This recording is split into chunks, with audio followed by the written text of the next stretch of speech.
আসসালামু আলাইকুম ওয়া রাহমাতুল্লাহ। আজকে আমরা শিখব গুগল ক্রোম এক্সটেনশন কিভাবে কাজ করে এবং কিভাবে সেটআপ করতে হয়।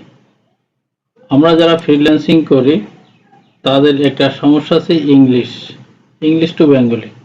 তো আমরা খুব সহজে গুগল ক্রোম এক্সটেনশনটা ইউজ করে ইংলিশ থেকে বাংলায় রূপান্তরিত করে যে কোনো কাজ ম্যাজিকের মতো সম্পন্ন করতে পারি।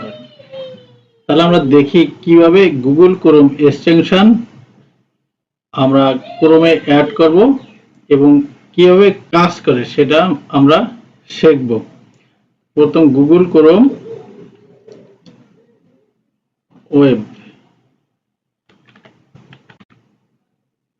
ওয়েব স্টোর লিখে আমি সার্চ দিলাম।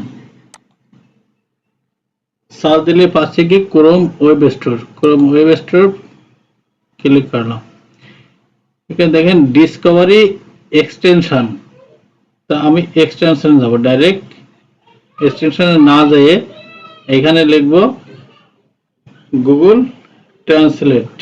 এই সার্চ বারে এসে এই জি লেখার সাথে আমার গুগল ট্রান্সলেট এক্সটেনশন এসে গেছে। ট্রান্সলেটরে ক্লিক করলাম।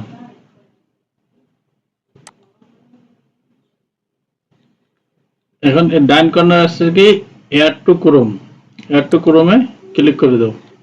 একটা বার আসছে অ্যাড এক্সটেনশন, এক্সটেনশনে ক্লিক করে দিলাম।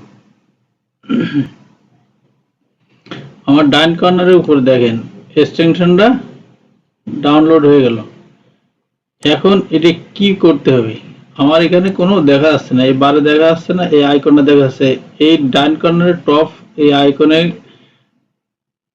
ক্লিক করলে আমার এই গুগল এক্সটেনশন গুগল ট্রান্সলেট যে এই আছে এটা দেখা যাচ্ছে। এগুলো শুধু আমি পিন করব, যখন পিন করব তখন আমার ডাইরেক্ট উপরে শো করতেছে।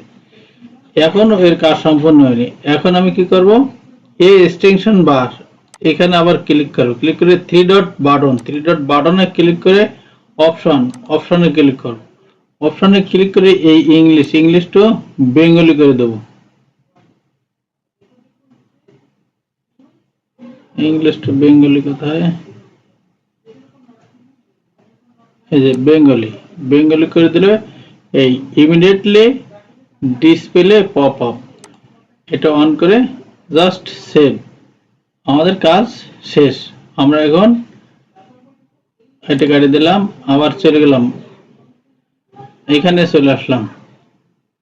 আচ্ছা, যে কোনো একটা ওয়েবসাইট আমরা ওপেন করি, ধরুন facebook.com। ফেসবুকে আমরা ওপেন করলাম, facebook.com ওপেন করে মনে করেন এই ইংলিশটা আমি জানি না, কি এর মানেও জানি না, তো আমি শুধু এটা সিলেকশন করলাম।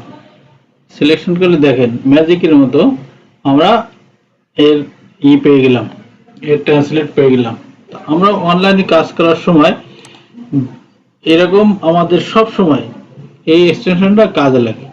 আমরা কিভাবে ব্যবহার করব এবং কিভাবে সেটআপ করব, আমরা সবার ল্যাপটপে আমরা সেটআপ করে নেব, কম্পিউটারে সেটআপ করে নেব। এই ধরনের ভিডিও পেতে আমার চ্যানেলটি সাবস্ক্রাইব করে আমার পাশে থাকুন। ধন্যবাদ সবাইকে। আসসালামু আলাইকুম ওয়া রাহমাতুল্লাহ।